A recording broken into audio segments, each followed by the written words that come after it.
Hi, എല്ലാവർക്കും നമസ്കാരം. Kitchen skills ഉള്ളവർ ആദ്യം തിരഞ്ഞെടുക്കേണ്ട പ്രൊഡക്റ്റ് എങ്ങനെ കണ്ടെത്താം? ഇന്ന് നമ്മൾ അതിനെക്കുറിച്ചാണ് നോക്കുന്നത്. നമസ്കാരം കൂട്ടുകാരെ.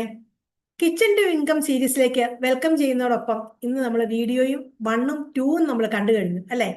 അതിലൂടെ നമ്മൾ സംസാരിച്ച് കിച്ചൺ ബിസിനസ് റെഡി ആകാൻ എന്തൊക്കെ അറിയണം, എന്തുകൊണ്ട് പലരും തുടങ്ങുന്നതിന് മുമ്പ് നിർത്തുന്നു എന്നൊക്കെയായിരുന്നു.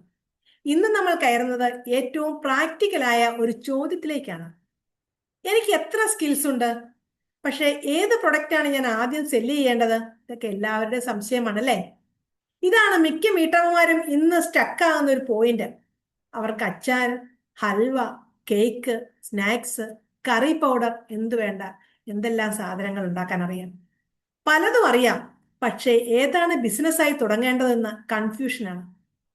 ഇന്നത്തെ വീഡിയോ നിങ്ങളിലേക്ക് എത്തിക്കുമ്പോൾ, നിങ്ങൾ ഇത് ഓരോരുത്തരും കണ്ടു കഴിയുമ്പോൾ നിങ്ങൾക്കൊരു ക്ലിയർ ഫ്രെയിംവർക്ക് ഉണ്ടാവും. എന്താണെന്നല്ലേ, സ്വന്തം സ്കിൽസ്, മാർക്കറ്റ് കോസ്റ്റ് എന്നിവ വെച്ച് എങ്ങനെ ആദ്യത്തെ പ്രൊഡക്റ്റ് ഡിസൈഡ് ചെയ്യാമെന്നത് ഇന്ന് നിങ്ങൾ മനസ്സിലാക്കിയിരിക്കും. ഒന്നാമത്തെ കാര്യം, എന്തുകൊണ്ട് എല്ലാം സെല്ല് ചെയ്യാം എന്ന ചിന്ത ട്രാപ്പാണ്.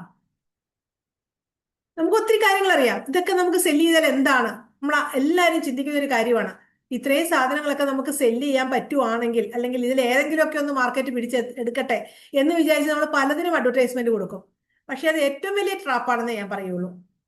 പല പുതിയ കിച്ചൺ എന്റർപ്രണേഴ്സും ചെയ്യുന്ന ഒരു വലിയ മിസ്റ്റേക്ക് മാത്രമാണത്.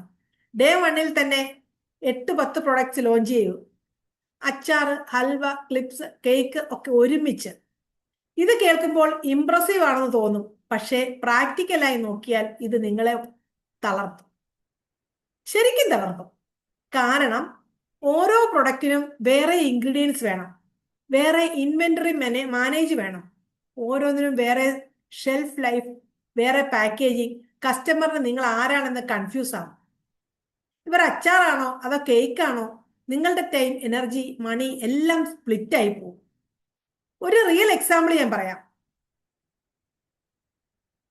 കോട്ടയത്ത് നിന്നുള്ള ഒരു ഹോം ബേക്കർ തുടക്കത്തിൽ 6 ഐറ്റംസ് ഒരുമിച്ച് ലോഞ്ച് ചെയ്തു. 3 മാസം കഴിഞ്ഞപ്പോൾ അവർക്ക് മാനേജ് ചെയ്യാൻ പറ്റാതെയായി. ഒടുവിൽ ഒരു ഐറ്റം മാത്രം ബാക്കി വെച്ച് ബാക്കിയെല്ലാം നിർത്തി. ആ ഒരു ഐറ്റമാണ് ഇപ്പോൾ അവരുടെ മെയിൻ ഇൻകം കോഴ്സ്. അതുകൊണ്ട് ഞാൻ പറയുന്നത് ഇത്രയേ ഉള്ളൂ: സ്റ്റാർട്ട് നാരോ, ഗ്രോ വൈഡ്. ഇതായിരിക്കണം നമ്മുടെ ഒരു കൺസെപ്റ്റ്. ഒരു പ്രൊഡക്റ്റിൽ ഫോക്കസ് ചെയ്യുമ്പോൾ നിങ്ങൾക്ക് അതിന്റെ ക്വാളിറ്റി പെർഫെക്റ്റ് ആക്കാൻ പറ്റും, കോസ്റ്റ് കൺട്രോൾ ചെയ്യാൻ പറ്റും, ഒരു ബ്രാൻഡ് ഐഡന്റിറ്റി ഉണ്ടാക്കാൻ പറ്റും. പ്രൊഡക്റ്റ് സെലക്ഷൻ, ഫ്രെയിംവർക്ക്, ഇതെല്ലാം നമുക്ക് ഒന്നിച്ച് നോക്കാൻ പറ്റും. ഇനി നമുക്ക് പ്രാക്ടിക്കലായി കിടക്കാം. ആദ്യത്തെ പ്രൊഡക്റ്റ് ഡിസൈഡ് ചെയ്യാൻ ഈ 5 ഫിൽറ്റേഴ്സ് യൂസ് ചെയ്യുക. ഏതാണെന്നല്ലേ? First one, skill depth. ഇത് നിങ്ങൾക്ക് കൺസിസ്റ്റന്റ്ലി നന്നായി ചെയ്യാൻ പറ്റുമോ? ഒരു ഡെപ്ത് ആയിട്ടൊരു സാധനം. ഒരു ഡിഷ് നന്നായി ഉണ്ടാക്കാൻ അറിയാം എന്നതും അതിന് 50 തവണ ഒരേ ക്വാളിറ്റിയിൽ റിപ്പീറ്റ് ചെയ്യാൻ പറ്റും എന്നതും രണ്ടും ഡിഫറെന്റ് കാര്യങ്ങളാണ്. സ്വയം ചോദിക്കുക, ഈ ഐറ്റം ഞാൻ 100 പേർക്ക് ഉണ്ടാക്കിയാലും ടേസ്റ്റ് ഒരേപോലെ വരുമോ? അതേ എങ്കിൽ മാത്രമേ അത് ബിസിനസ് പ്രൊഡക്റ്റ് ആകാൻ യോഗ്യതയുള്ളൂ. രണ്ടാമത്തെ കാര്യം, ഷെൽഫ് ലൈഫ് ആൻഡ് ട്രാൻസ്പോർട്ടബിലിറ്റി. ബിസിനസ് ചെയ്യാൻ എളുപ്പമുള്ള പ്രൊഡക്ട്സ് അവയാണ്. ട്രാവൽ ചെയ്യുമ്പോൾ സ്പോയിൽ ആകാത്തത്, കുറച്ച് ദിവസത്തേക്കെങ്കിലും ഫ്രഷ് ആയി നിൽക്കുന്നത്. അതായത് എക്സാമ്പിൾ പറയുവാണെങ്കിൽ അച്ചാറ്, halwa, curry powder, dry snacks, ഇവയ്ക്ക് നല്ല ഷെൽഫ് ലൈഫ് ഉണ്ട്. ഫ്രഷ് കറീസ്, ഗ്രേവി ഐറ്റംസ്, ഇവ ഷെൽഫ് ലൈഫ് കുറവാണ്, ഡെലിവറി ചലഞ്ചുമാണ്. തുടക്കത്തിൽ ഷെൽഫ് ലൈഫ് കൂടുതലുള്ള ഒരു പ്രൊഡക്റ്റ് സെലക്ട് ചെയ്യുന്നത് ബുദ്ധിമുട്ട് കുറയ്ക്കും. ഇനി മൂന്നാമത്തെ കാര്യം പറഞ്ഞാൽ, ലോക്കൽ മാർക്കറ്റിൽ ഡിമാൻഡ് ഉണ്ടോ എന്ന് തിരിച്ചറിയുക. ഒരു പ്രൊഡക്റ്റിന് നിങ്ങൾക്ക് ഇഷ്ടമാണെന്നുകൊണ്ട് മാത്രം അത് സെല്ലാകില്ല. ചുറ്റുമുള്ള ആളുകൾ ഇത് വാങ്ങാൻ താല്പര്യം കാണിക്കുമോ എന്ന് നോക്കണം. ഒരു സിമ്പിൾ വാലിഡേഷൻ മെത്തേഡ് ഞാൻ പറയട്ടെ. നിങ്ങളുടെ വാട്സാപ്പ് സുഹൃത്തുക്കൾ, ഫാമിലി ഗ്രൂപ്പ്സിൽ ഒരു പോൾ ഇടുക: ഞാനിത് ഉണ്ടാക്കി സെല്ല് ചെയ്യാൻ ആലോചിക്കുന്നു, ആർക്കെങ്കിലും വേണോ? 5-10 പേരോട് നേരിട്ട് ചോദിക്കുക. അടുത്തുള്ളവരെ നമുക്ക് ടേസ്റ്റ് ചെയ്യിപ്പിക്കാം, പറ്റുന്നവരെയൊക്കെ. അവർ പണം കൊടുത്തു വാങ്ങാൻ തയ്യാറാവണമെന്ന് നോക്കുക. ഇഷ്ടപ്പെട്ടു എന്ന് പണം കൊടുത്തു വാങ്ങുമെന്ന് രണ്ടും വേറെ വേറെ കാര്യങ്ങളാണ്. ഇനി അടുത്ത കാര്യം പറഞ്ഞാല് കോസ്റ്റ് വേഴ്സസ് പ്രൈസ് മാർജിൻ ഉണ്ടോ? അത് പ്രധാനപ്പെട്ട ഒരു കാര്യമാണ്. ഇത് പലരും സ്കിപ്പ് ചെയ്യുന്ന ഒരു സ്റ്റെപ്പാണ്. ഇൻഗ്രീഡിയൻസ് കോസ്റ്റ്, ഗ്യാസ് പാക്കേജിംഗ്, നിങ്ങളുടെ ടൈം ഒക്കെ കണക്കാക്കി ഒരു റിയലിസ്റ്റിക് സെല്ലിംഗ് പ്രൈസ് വെച്ചാൽ അത് മാർക്കറ്റിൽ ആളുകൾ കൊടുക്കാൻ തയ്യാറാകുന്ന പ്രൈസിനേക്കാൾ കൂടുതലാണോ എന്ന് നോക്കണം. ഒരു ഐറ്റം പ്രൊഡക്ഷൻ കോസ്റ്റ് കൂടുതലാണെങ്കിൽ അതിന്റെ മാർജിൻ കുറവായിരിക്കും. തുടക്കത്തിൽ അത് സസ്റ്റെയിൻ ചെയ്യാൻ ബുദ്ധിമുട്ടാകും. ഇനി അടുത്ത കാര്യത്തിലേക്ക് വന്നാൽ ഡിഫറൻസിയേഷൻ. നിങ്ങളുടേത് എന്താണ് വേറിട്ട് നിൽക്കുന്നത്? അതാണ് നമ്മൾ ആദ്യം കണ്ടുപിടിക്കേണ്ടത്. മാർക്കറ്റിൽ ഓൾറെഡി 10 പേർ അച്ചാർ സെല്ല് ചെയ്യുന്നുണ്ടെങ്കിൽ നിങ്ങളുടേത് എന്തുകൊണ്ട് വേറിട്ട് നിൽക്കും? സ്പെഷ്യൽ റെസിപ്പി, അല്ലെങ്കിൽ family secret ingredient, health conscious version, അല്ലെങ്കിൽ ലോ സോയില്, നോ പ്രിസർവേറ്റീവ്സ്, ഇതൊക്കെ ചേർക്കുന്നില്ലെങ്കിൽ നമുക്ക് ശരിക്കും നമ്മൾ വേറിട്ട് നിൽക്കും അല്ലെ.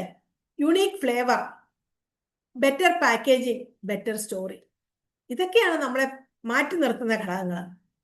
ഒരു ക്ലിയർ വൈ മീ ഇല്ലെങ്കിൽ പ്രൈസ് കോമ്പറ്റീഷനിൽ മാത്രം സർവൈവ് ചെയ്യേണ്ടി വരും. അതാണ് ബുദ്ധിമുട്ട്.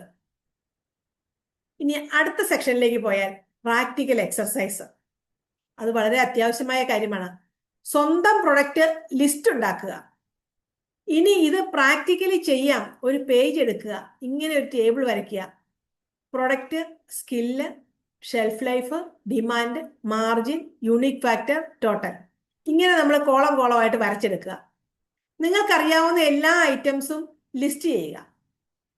അച്ചാറ്, halwa, banana chips, cake, chutney powder, whatever, എന്തൊക്കെയാണോ നിങ്ങൾക്ക് അറിയാവുന്നത് അതെല്ലാം നിങ്ങൾ ഓരോ കോളത്തിലായിട്ട് എഴുതുക. ഓരോന്നിനും മുകളിലെ 5 ഫിൽറ്റേഴ്സ് വെച്ച് മുകളിൽ 5 വരെ സ്കോർ കൊടുക്കുക. ഏറ്റവും കൂടുതൽ ടോട്ടൽ സ്കോറുള്ള ഐറ്റം ആണ് നിങ്ങളുടെ ഫസ്റ്റ് പ്രൊഡക്റ്റ്. ഇതൊരു 10 മിനിറ്റ് എക്സർസൈസ് ആണ്, പക്ഷേ ഇത് നിങ്ങളെ മന്ത്സ് ഓഫ് കൺഫ്യൂഷനിൽ നിന്ന് സേവ് ചെയ്യും. ഇനി അടുത്ത സെക്ഷനിലേക്ക് വന്നാൽ നെക്സ്റ്റ് കാര്യം എന്ന് പറയുന്നത് 2 റിയൽ എക്സാമ്പിൾസിലാണ്. ഒരു എക്സാമ്പിൾ പറയുകയാണെങ്കിൽ, ഒരാൾക്ക് നല്ല ഹൽവ ഉണ്ടാക്കാൻ അറിയാം, പക്ഷേ ഇൻഗ്രീഡിയൻസ് കോസ്റ്റ് കൂടുതലായിരുന്നു. ഗീ, ഡ്രൈ ഫ്രൂട്ട്സ്, ഇതെല്ലാം കുറവായിരുന്നു. പക്ഷേ അതേസമയം അവർക്ക് നന്നായി അറിയാവുന്ന ഒരു ചട്നി പൗഡർ ഉണ്ടായിരുന്നു. കോസ്റ്റ് കുറവ്, ഷെൽഫ് ലൈഫ് കൂടുതൽ, ലോക്കൽ ഡിമാൻഡും അതിനുണ്ടായിരുന്നു. അവർ ചട്നി പൗഡറിൽ തുടങ്ങി, ഇപ്പോൾ അതാണ് അവരുടെ മെയിൻ പ്രൊഡക്റ്റ്. ഹൽവ പിന്നീട് ഒരു പ്രീമിയം ആഡ് ഓൺ ആയി മാറിക്കുന്നു. ഇനി രണ്ടാമത്തെ എക്സാമ്പിൾ പറയുകയാണെങ്കിൽ, ഒരു ഹോം മേക്കറിന് 5 തരം അച്ചാർ ഉണ്ടാക്കാൻ അറിയാമായിരുന്നു. ടെസ്റ്റ് ചെയ്തപ്പോൾ മാംഗോ ജിഞ്ചർ അച്ചാറാണ് ആളുകൾ ഏറ്റവും കൂടുതൽ ഇഷ്ടപ്പെട്ടതും വീണ്ടും വീണ്ടും ഓർഡർ കിട്ടുന്നതും. അവർ അതിൽ ഫോക്കസ് ചെയ്തു, ക്വാളിറ്റി പെർഫെക്റ്റ് ആക്കി. ഇപ്പോൾ അതാണ് അവരുടെ സിഗ്നേച്ചർ പ്രൊഡക്റ്റ്. ഈ 2 എക്സാമ്പിളിലും പാറ്റേൺ ഒന്നാണ്: focus plus validation plus frame work. ഇതാണ് എനിക്ക് നിങ്ങളോടും പറയാനുള്ളത്. ഇനി സെക്ഷൻ 5, അടുത്ത സെക്ഷനിലേക്ക് പോയാൽ കോമൺ മിസ്റ്റേക്സ് ഈ ഒരു സ്റ്റേജിൽ ഇല്ല. എനിക്ക് ഏറ്റവും ഇഷ്ടം വെച്ച് പ്രൊഡക്റ്റ് സെലക്ട് ചെയ്യുക. നിങ്ങളുടെ ടേസ്റ്റ് അല്ല, മാർക്കറ്റിന്റെ ഡിമാൻഡാണ് ഡിസൈഡ് ചെയ്യേണ്ടത്. വാലിഡേഷൻ സ്കിപ്പ് ചെയ്യുക. ഫ്രണ്ട്സ് നന്നായിട്ടുണ്ട് എന്ന് പറഞ്ഞാൽ അത് സെല്ലാകും എന്ന് കരുതരുത്. കോസ്റ്റ് കാൽക്കുലേറ്റ് ചെയ്യാതെ പ്രൈസ് വയ്ക്കുക. ഇത് പിന്നീട് ലോസിലേക്ക് നയിക്കും. വളരെ കോംപ്ലക്സ് ആയ പ്രൊഡക്റ്റ് ആദ്യം സെലക്ട് ചെയ്യുക. സിമ്പിൾ റിപ്പീറ്റബിൾ പ്രൊഡക്ട്സ് കൊണ്ട് തുടങ്ങുക. ഇതൊക്കെ, ഈ ഒരു കാര്യങ്ങളെല്ലാം നിങ്ങൾ ശ്രദ്ധിച്ചാൽ നിങ്ങൾക്ക് നല്ലൊരു ക്ലോസിംഗ് ഉണ്ടാവും. Next, closing and action step. എങ്ങനെയുണ്ട് ഫ്രണ്ട്സ്? ഇന്നത്തെ ഫ്രെയിം വർക്ക് ഉപയോഗിച്ച് ഇന്ന് തന്നെ ഇരുന്ന് നിങ്ങളുടെ പ്രൊഡക്ട്സ് ലിസ്റ്റ് സ്കോറിംഗ് ചെയ്യുക. തയ്യാറാണോ? ഒരു ക്ലിയർ വിന്നർ കിട്ടും. ഇന്നത്തെ ആക്ഷൻ സ്റ്റെപ്പ് എന്താണെന്ന് ഞാൻ പറയാം. മുകളിൽ പറഞ്ഞ ടേബിൾ ഉണ്ടാക്കി കുറഞ്ഞത് 5 പ്രൊഡക്ട്സ് സ്കോർ ചെയ്യുക. ഏറ്റവും ഉയർന്ന സ്കോർ ഉള്ളത് ഏതാണെന്ന് നിങ്ങൾ തന്നെ കണ്ടുപിടിക്കുക. ഈ ആഴ്ച 5 പേരോട് ടേസ്റ്റ് ചെയ്യിച്ച് ഫീഡ്ബാക്ക് വാങ്ങുക. അടുത്ത വീഡിയോയിൽ നമ്മൾ സംസാരിക്കുന്നത് ഒരു കസ്റ്റമർ നിങ്ങളിൽ നിന്ന് എന്തുകൊണ്ട് വാങ്ങും, വിശ്വാസം എങ്ങനെ ഉണ്ടാക്കാം എന്നതിനെ കുറിച്ചായിരിക്കും. പ്രൊഡക്റ്റ് സെലക്ട് ചെയ്തതിന് ശേഷം ട്രസ്റ്റ് ബിൽഡ് ചെയ്യാൻ അറിയാത്തത് കൊണ്ട് പലരും സെയിൽസ് കിട്ടാതെ സ്ട്രഗിൾ ചെയ്യുന്നുണ്ട്. അത് അടുത്ത വീഡിയോയിൽ കവർ ചെയ്യാം. അങ്ങനെയെങ്കിൽ നിങ്ങൾ കമന്റിൽ എഴുതൂ നിങ്ങളുടെ ടോപ്പ് 2 പ്രൊഡക്റ്റ് കാൻഡിഡേറ്റ്സ് ഏതൊക്കെയാണെന്ന്. താഴെ കമന്റ് ചെയ്യൂ, ഞാൻ റിപ്ലൈ ചെയ്യാം. കിച്ചൺ ടു ഇൻകം സീരീസിന്റെ ബാക്കി വീഡിയോസ് കാണാൻ മറക്കല്ലേ. സബ്സ്ക്രൈബ് ചെയ്യുക, നോട്ടിഫിക്കേഷൻ ബെൽ അമർത്തുക. നിങ്ങൾക്ക് ഓരോ വീഡിയോസും അപ്ലോഡ് ചെയ്യുന്നതനുസരിച്ച് വരും. നന്ദി.